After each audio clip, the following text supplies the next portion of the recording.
Hi, I'm Kenzie. Welcome back to my podcast. If you are just joining, welcome. Today we will be talking about my 7th Blue's Clues VHS, Blue's Big Treasure Hunt.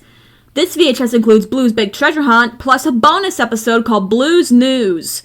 First, let's talk about Blue's Big Treasure Hunt. This episode starts out with Steve about to say hi to the viewer when Mailbox interrupts the intro by saying that it's mail time already. A little bit out of schedule, I know. But this mail time was pretty special and important because it was a treasure delivery. So Steve opens the package and finds a treasure chest. He opens it and it sings a song about a treasure hunt happening today. How exciting! The question was, who set up the treasure hunt? Steve wondered about that just like Mailbox did, but Blue knew the answer. She always knows. That's when Blue wanted to play Blue's Clues. But first Steve had to get rid of the paw print.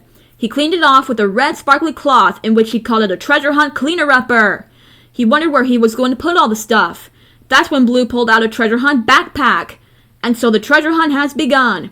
Our first treasure hunt hint was written on a scroll which was hidden in the flowers. The scroll said to go inside the house. So they did. Then Blue found a house sticker in the backpack to put on the treasure map. You see, our job was to follow the map all the way to the X. After getting the treasure hunt notebook from side table drawer, the viewer found another scroll. It asked what has 12 numbers and tells time. A clock! That meant we had to go to Tickety Talk and add to the map. That's when the viewer spotted the first clue, which is glasses. After the first clue was found, Steve noticed a secret compartment in the notebook. He pulled the tiny scroll out and told Blue that she could do the honors of holding so Steve could read it. All they had to do was find two things, which are a red book and a key, and soon they would see a land of great discovery. They found the book underneath the glasses. All they had to do now was find the key. It turns out that Paprika was holding it. She didn't want to give it to Steve. In order to get it, we first had to solve a riddle. This riddle is basically where you figure out what each word starts with what letter. So kangaroo starts with the letter K, egg starts with the letter E, and yo-yo starts with the letter Y. Now this part was funny. Steve thought the viewer was asking why until he figured out that they were saying the letter Y. Although altogether, the word spelled key. That was the answer to the riddle. Key! Then Steve and the viewer figured out that they were in the kitchen. They added that to the map. We were getting so close to the treasure. Then Mrs. Pepper had something else for us. She showed us a picture of a bookcase, which is where we had to go next. But before that, the viewer spotted the second clue, which is a red rocking chair. After the second clue was found, we went to the bookcase. Then the viewer spotted a space in the bookcase. That's where the red book went. Now what was really cool about this was that the book was like a key that revealed a door that leads to the land of great discovery. Steve was speechless. The problem was the door was locked. So Blue opened it with the key we found. Then the land of great discovery was revealed. Steve and Blue skidooed and slid down a rainbow into the pot of gold. Well, it was actually chocolate wrapped in gold paper, which was even better. Then Blue added the land of great discovery to the map. After that, the viewer noticed something on the wrapper. It was Little Miss Muffet, Blue's favorite nursery rhyme ever. So they go to her, and we see her sitting on her tuffet eating her curds and whey. Along came oh, that's the part Little Miss Muffet couldn't figure out. She couldn't remember what came along. Our job was to help her. It turned out that it was a spider that came along and sat down beside her, and the rest was history. Then the spider gave Steve another picture, a picture of Jack Be Nimble. That's where we had to go see next. As you know, Jack is nimble and quick, but he couldn't figure out what he should jump over. The viewer figured it out, a candlestick. After some help, Jack gave us another scroll. It said, "You've come so far, the end is near. Now." Now what, you ask? Steve didn't know. It was only half. Then in the midst of the confusion, the viewer spotted the third clue, which was a green striped dress. That's when Steve realized we had all three clues and it was time to sit in the thinking chair. It was time to think. We were trying to figure out who set up the whole treasure hunt, and our clues were glasses, a rocking chair, and a green striped dress. Steve wondered who would wear glasses, sit in a rocking chair, and wear a green striped dress. The viewer guessed correctly, his grandma, which is correct, because she wears glasses, loves to sit in her rocking/thinking chair, and wears a green striped dress. At that point, Steve realized we just figured out Blue's Clues. Steve was about to sing a celebratory song when the viewer spotted another scroll in the thinking chair. It turned out it was the other half to that riddle. The completed riddle was, "You've come so far, the end is near. Now you are here." Where were they? In the living room, of course. So they added the living room to the map. First the house, then Tickety, then the kitchen, then the land of great discovery, and now the living room. All they had to do now was to find the X. It turned out the X was on Mailbox because he was holding the treasure. The treasure chest was so cool that it had presents inside. One for Blue and one for Steve. There was also a note. It said, "Turn around and you will see. I'm standing right behind the tree."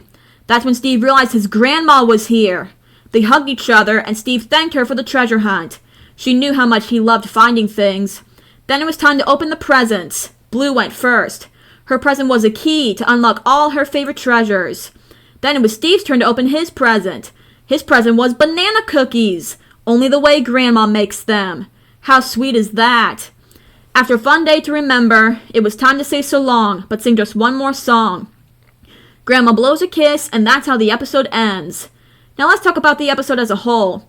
I feel like kids will have a load of fun with this because it teaches them to be thinking on their toes when it comes to problem solving and treasure hunts and stuff. Honestly, I love treasure hunts. I could do them all day if I wanted to. All in all, it's a good episode. Now let's talk about Blue's news. Now I don't mean to give any spoilers or anything, but this is the story of Paprika's debut. So this episode starts out with Steve saying that Blue has something to tell us. So we go to Blue, who is coloring a picture, and Blue appears to be so excited. This is when Steve thought it must be good news. The question was, what does Blue want to tell us? That's when Blue wanted to play Blue's Clues. But first Steve had to get rid of the paw print. He does that by telling it nicely to, well, he almost tells it to just move out of the way, but the paw print hums happily and walks away immediately, in which Steve replies, "Thank you. Thank you very much." And so the game Blue's Clues has begun. Before we even find any clues, we hear alarm bells in the background. It was Tickety Talk. She had a note for us to read, but she wanted to read it to us, which Steve thought was okay. And so Tickety read the note. It said, "Our first clue is in the room where you usually find a spoon." So basically the note is telling us a riddle about where our Blue's Clues are. And the answer to the riddle is the kitchen. So Steve went to the kitchen but got confused. He thought he literally needed to find a spoon. While Steve was looking for a spoon, we see Mr. Salt naming things for something, for some reason. That's when the viewer spotted the first clue, which is Mr. Salt. After the first clue was found, Mr. Salt gives Steve a note, a picture of Shovel and Pail. He thought that the note was telling us to go see them. So we do that by going to the garden. Shovel and Pail said that they were on a treasure hunt, which was so cool. So we joined them. Basically, Shovel and Pail show us a map that shows us where the treasure is. It basically shows an equation. A bird plus a house equals a birdhouse. The treasure map was telling us to go to the birdhouse. So we do. But it wasn't where the treasure was hidden. The bird just had another treasure map. It said letters plus a box equals mailbox. The treasure map was telling us to go see Mailbox next. So we do.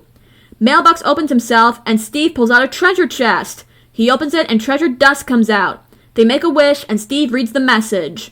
It said, "Your second clue will make you sneeze, and it's used in lots of recipes."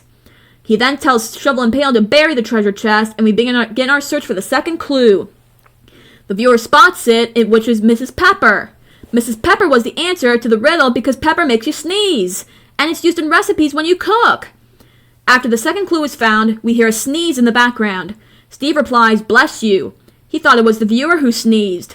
It turned out that it was the foul friend who was sneezing. She wanted to ask us a question. She asked, "What has a skinny tail, big ears, and weighs a ton?" Steve needed help with this one. As Steve repeats the question, parts of the picture appears on the felt frame, and the viewer guesses correctly, an elephant. Then the felt friend asked, "What is green and bumpy and tastes sour?" Steve repeated the question to the viewer and guesses correctly, a pickle, in which the felt friend bites into it. After that, it's mail time. Mailbox had a question for Steve. He asked, "Who wears a green striped shirt and tries to find Blue's Clues all day?" Steve answers him, and for reward, he gets a letter from our friend. Our friend was going to tell us her great news. She got a visit from her grandma with a plate full of cookies. Now that's great news in my opinion. I love cookies. After saying goodbye, Steve turns over the letter and sees a picture of Slippery Soap. That picture was telling us to go see him. Once we see him, Slippery asks how Blue's Clues was going and if we figured out the answer to Blue's good news yet. Steve asked how Slippery knew that, and Slippery replied, "I just know." Then Slippery asked if Steve could go over to the chalkboard and deliver a message to his friend Sudsy. This was the message. "Hi, I miss you. Love, Slippery." So we go to the chalkboard in which Blue Skidoo's into. Steve does too. Steve exclaimed, "Wow!" He was amazed at how Chalk World looked. It even had chalk for us to draw. First Steve drew birds, then he drew a river. The problem was we needed to draw something else to take us down the river. That would be a boat.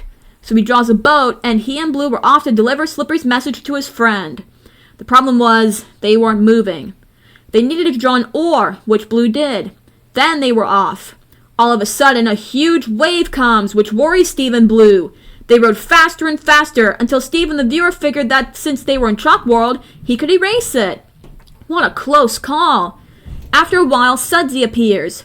The problem was Steve forgot the message, but the viewer remembered.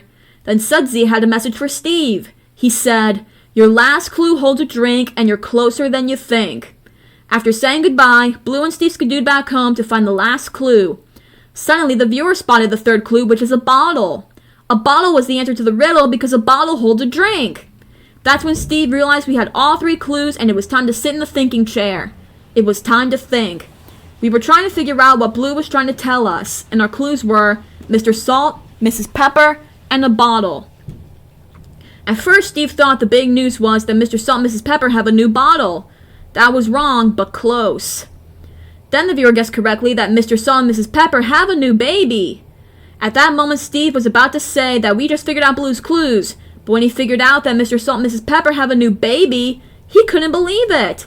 He and Blue went to see her. Yes, it was a girl named Paprika. Then Shovel and Pail, the Felt Friend, Tickety, and Slippery all come in to see the new baby too. Then Blue showed the completed picture she drew for Paprika. It said, "Welcome to our family." At the end, Paprika says her name, and it was time to say so long, but sing just one more song. And that's the story of how Paprika was born. Now let's talk about the episode as a whole. I feel like kids can learn a lot in this episode if they want to learn about, well, basically surprises and learning how to solve problems and big changes and stuff. This episode had a lot going on. It didn't have just one topic, but a clever way of tackling multiple topics. Besides, a baby isn't just one big thing, it's a million little things that help him or her develop. All in all, it's a really good episode, and a classic one. I remember it fondly. I love babies after all. They're so tiny and cute. Why, my big sister just had her baby. What a coincidence, am I right? So yeah, that's Blue's Big Treasure Hunt. If you would like to play again, just go back to the beginning of this episode. And remember, you can do anything that you want to do. Bye!